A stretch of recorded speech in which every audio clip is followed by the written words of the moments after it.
하나님 말씀은 사사기 16장 1절에서 9절까지의 말씀입니다. 하나님 말씀은 사사기 16장 1절에서 9절까지의 말씀입니다. 하나님의 말씀을 제가 받들어 읽겠습니다. 삼손이 가사에 가서 거기서 한 기생을 보고 그에게로 들어갔더니 가사 사람들에게 삼손이 왔다고 알려짐에 그들이 곧 그를 애워싸고 밤새도록 성문에 매복하고 밤새도록 조용히 하며 이르기를 새벽이 되거든 그를 죽이리라 하였더라. 삼손이 밤중까지 누워 있다가 그 밤중에 일어나 성문짝들과 두 문설주와 문빗장을 빼어 가지고 그것을 모두 어깨에 메고 헤브론 앞산 꼭대기로 가니라. 이후에 삼손이 소래골짜기에 들릴라라 이름하는 여인을 사랑하매 블레셋 사람의 방백들이 그 여인에게로 올라가서 그에게 이르되 삼손을 꾀어서 무엇으로 말미암아 그 큰 힘이 생기는지 그리고 우리가 어떻게 하면 능히 그를 결박하여 굴복하게 할 수 있을는지 알아보라. 그리하면 우리가 각각 은 1,100개씩을 내게 주리라 하니 들릴라가 삼손에게 말하되 청하건대 당신의 큰 힘이 무엇으로 말미암아 생기며 어떻게 하면 능히 당신을 결박하여 굴복하게 할 수 있을는지 내게 말하라 하니 삼손이 그에게 이르되 만일 마르지 아니한 새 활줄 7으로 나를 결박하면 내가 약해져서 다른 사람과 같으리라. 블레셋 사람의 방백들이 마르지 아니한 새 활줄 7을 여인에게로 가져오매 그가 그것으로 삼손을 결박하고 이미 사람을 방 안에 매복시켰으므로 삼손에게 말하되 삼손이여 블레셋 사람들이 당신에게 들이닥쳤느니라 하니 삼손이 그 줄들을 끊기를 불단 삼실을 끊음같이 하였고 그의 힘의 근원은 알아되지 못하니라. 아멘.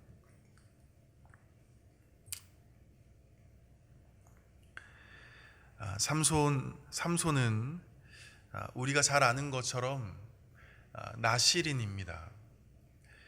거룩하게 구별된 자, 성별된 자, 그리고 하나님께 바쳐진 자라는 뜻이죠. 그런데 오늘 본문을 보시면 삼손은 나실인과는 거리가 먼 사람처럼 보입니다. 제가 1절을 한번 읽어보도록 하겠습니다.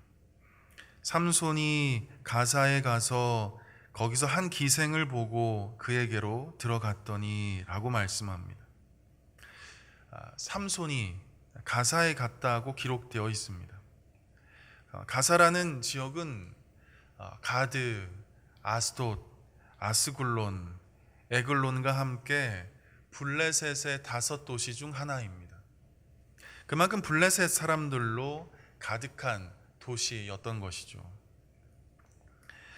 삼손이 왜 그곳에 갔는지 그 목적은 우리가 알 수 없지만 한 가지 명확한 사실은 그곳에서 한 여자와 잠자리를 함께 했다는 것입니다. 그것도 매춘으로 생계를 유지하는 여성과 함께 말입니다. 삼손은 사사이면서 나실인이었습니다. 그러기에 지켜야 할 본분이 있었고 하나님 앞에 구별된 자로서 거룩한 삶을 살아가야 하는 그 책무가 삼손에게는 있었습니다. 그럼에도 불구하고 삼손은 자신이 어떤 사람인지 망각한 채 순간의 쾌락을 즐기기 위해서 죄 종노릇하기를 서슴지 않았습니다. 이 일이 있고 난 이후에도 삼손은 또 육체의 정욕을 이기지 못하고 비참한 최후를 맞이하게 되는 것을 우리는 잘 알고 있습니다.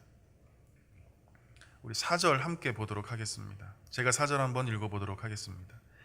이후에 삼손이 소래골짜기에 들릴라라 이름하는 여인을 사랑하매 라고 말씀하고 있습니다.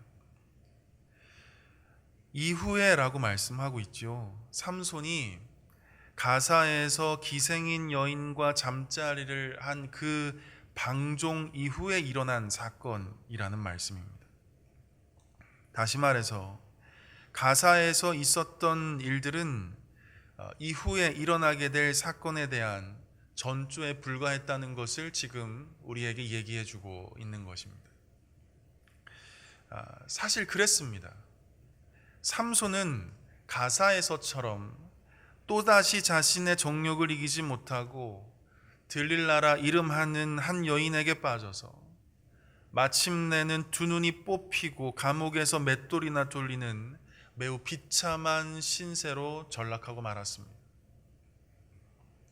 사랑하는 성도 여러분, 우리는 이 사사답지 못한, 이 나실인답지 못한 삼손의 이야기를 통해서 우리는 스스로 질문해 볼 수 있어야 합니다. 나는 과연 그리스도인다운 모습인가? 나는 과연 하나님의 자녀다운 삶을 살아가고 있는 것인가? 사실 저를 비롯해서 많은 그리스도인들조차도 이 삼손과 같은 삶을 살 때가 얼마나 많이 있습니까? 구별되지 못한 채 이 세상이 주는 행복에 도취되어서 죄의 낙을 누리며 살아가고 하나님의 법을 따르기보다 세상의 가치와 기준을 따라 살아가기를 즐겨하고 종교란 애는 그리스도인이라고 적지만 세상 사람들과 별반 다를 바 없는 삶을 살아갈 때가 얼마나 많이 있느냐는 말씀입니다.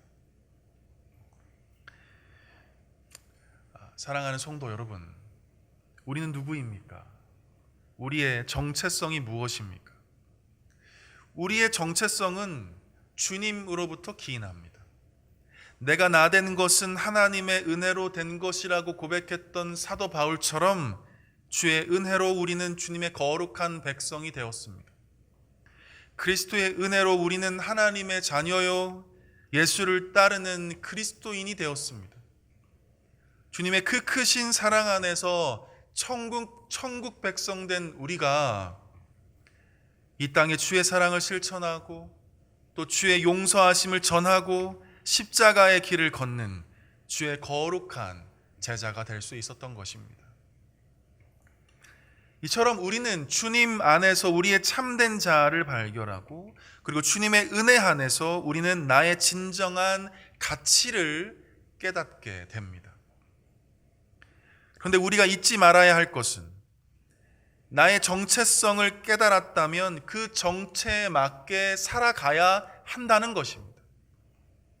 나의 신분에 걸맞는 삶을 살아가야 한다는 것이죠. 그리스도인으로서의 품격과 하나님 자녀다운 인격으로 살아가야 한다는 것을 우리는 날마다 잊지 말아야 합니다. 왜 삼손이 하나님이 주신 능력이 그렇게 크고도 육체의 정욕을 이기지 못하고 그렇게 비참한 최후를 맞이할 수 있었던 것일까? 그에게는 나실인으로서의 품격이 없었습니다. 하나님께 바쳐진 매우 특별한 자였음에도 불구하고 그는 성별함과 거룩함과는 거리가 멀었던 자였기 때문입니다. 사랑하는 성도 여러분, 우리는 이 삼손을 반면교사로 삼아서 그리스도인답게 구별된 삶을 살아가야 하는 것을 기억해야 합니다. 주의 거룩한 백성으로 살아가야 하는 것이죠. 자, 그렇다면 그리스도인답게 하나님의 자녀답게 거룩하게 살아가는 것이 무엇일까? 거룩하게 살아가는 것은 우리가 세상 속에서 살지만 세상과 구별된 삶을 살아가는 것입니다. 세상과 다른 방법과 세상과 다른 기준으로 말입니다. 다시 말해서 거룩하게 살아가는 것은 그렇게 거창한 말이 아닙니다.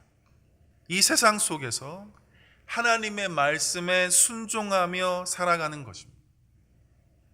매우 단순한 진리죠. 사랑이 없는 가정에서 주가 사랑하라 하신 말씀에 순종하는 것, 그것이 바로 거룩한 삶입니다.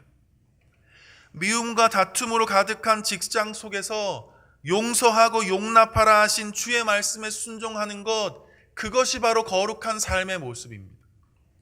부조리함과 불평등으로 가득한 이 사회 속에서 정의를 물같이, 공의를 마르지 않는 강같이 흐르게 하라는 주의 말씀에 순종하는 것, 그것이 바로 거룩한 삶의 모습인 것입니다.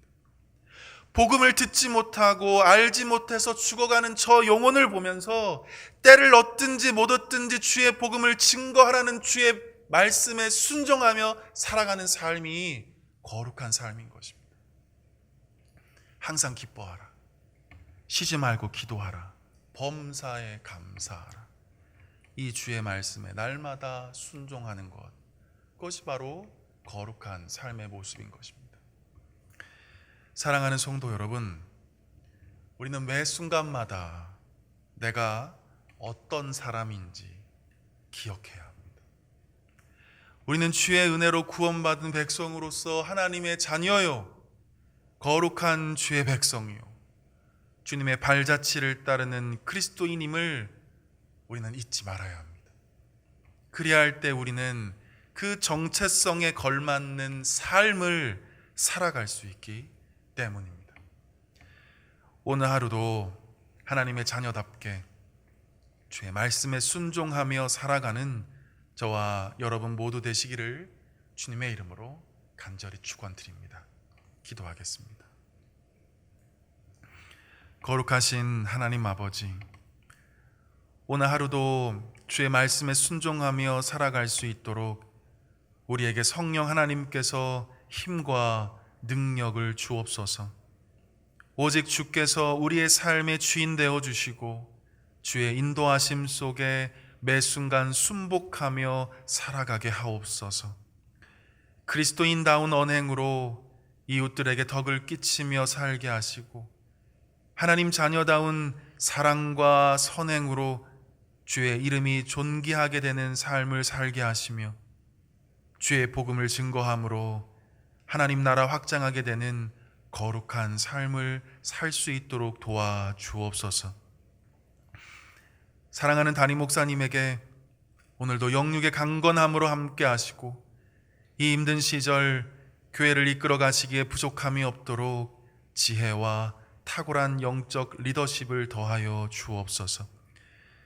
명절 기간 동안 우리 모든 성도들 안전하게 지켜 보호하여 주실 것을 믿사오며 이 모든 말씀 예수 그리스도의 이름으로 간절히 기도드리옵나이다. 아멘.